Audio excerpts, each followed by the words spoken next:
Hello friends, let's listen to what Sheikh Gamet Suleiman is saying. Let's see what you could say about Palestine and Hamas. The situation that is happening in Palestine between Jews and Muslims. In general, of course, we are always with Muslims, that's for sure. Well, of course, what is happening there is done wrong.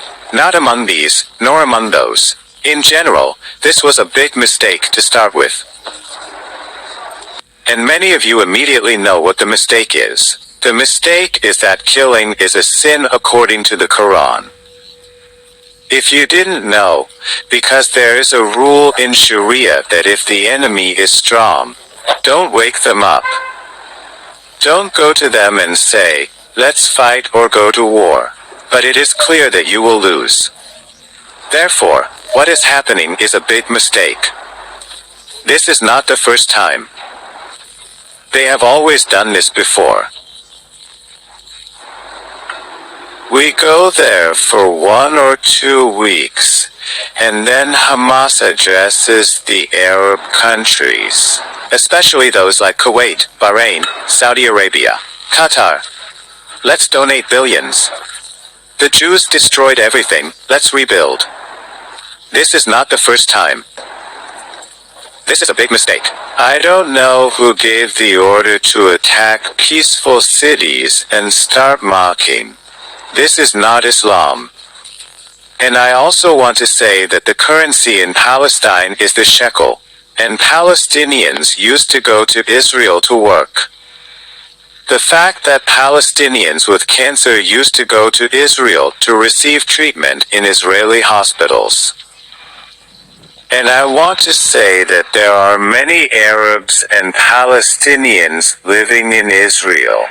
They, for some reason, did not leave and did not want to settle there. It's unknown why, but they commit acts of terrorism. They can say those things on emotions. And as you were asking before, someone wrote that there are comments there that there are few of them left. Prophet Muhammad himself had only a few companions. They compare Hamas to Abu Bakr, Omar, Osman, Ali, and the Prophet who was the leader in this battle of Badr. If you compare, what should they be like? Now the question arises for those who attacked. How can they have rights? They are far from their actions, their words, even their prayers, and so on. This is what is happening. They have gone astray. So what did they see their people doing? Well, of course, they will do the same, maybe even worse. They destroyed everything that they took light from. Water, gas, they closed all the taps there. Everything will remain the same. But there are children, elderly people, women there. You need to put this in perspective first, if you have it in front of you and think about it well. Do I want to do this? Will it benefit Muslims? Or not? By the way, friends, regarding benefits, Ukraine is being bombed. Russians, yes. They have apps that report, are you being bombed?